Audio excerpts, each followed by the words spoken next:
Géranium.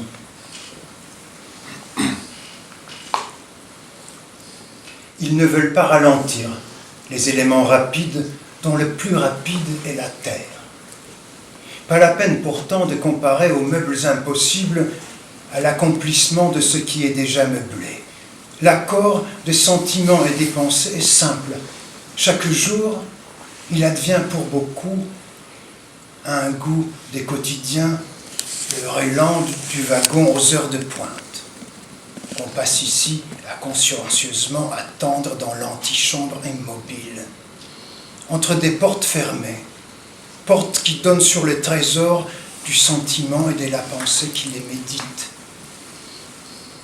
Si précieux parce que personnel, personnel parce que si précieux. Partagé en pensée seulement avec la sœur de son cœur, qui a un délicat parfum de géranium. Pourtant, à cet accord simple, même souvent la route sinueuse du silence, et l'on met à la porte les lèvres bornées. Le monde l'appelle à donner la réponse soi-même, l'obligeant à exister en nom inconnu de la vérité dont il a déjà un jour entendu parler. Pendant ce temps, la Terre s'émeut à la vitesse cosmique en route vers son but, dont il est question dans les journaux. On ne croit pas les journaux, et avec une pointe effilée, on gratte le corps de la cloison des pleurs de la sœur de son cœur, qui fait semblant de n'y rien comprendre non plus. Pendant ce temps, la limite du visible se déplace dans le sens contraire des aiguilles d'une montre. La patience te perd des yeux, frère.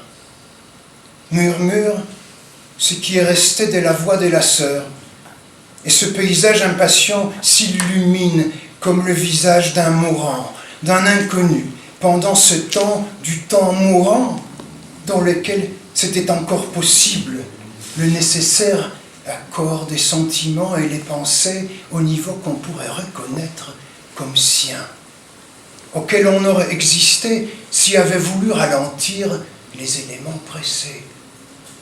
Le visage est encore ici, il resplendit encore, se découvre.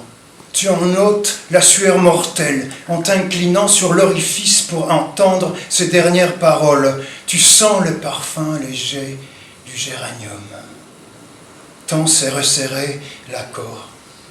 Non, c'est de l'acétone. Il te fera commencer comme ces autres qui, avec d'autres obscurités, ont écrit en une autre syntaxe un autre poème qui ne sera pas achevé, ne sera pas commencé, ne sera lu ni à haute voix, ni en silence.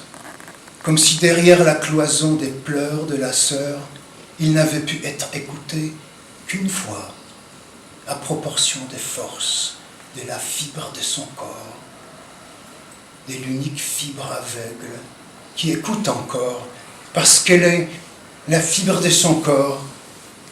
Et tu as raconté l'histoire du géranium avec sa voix.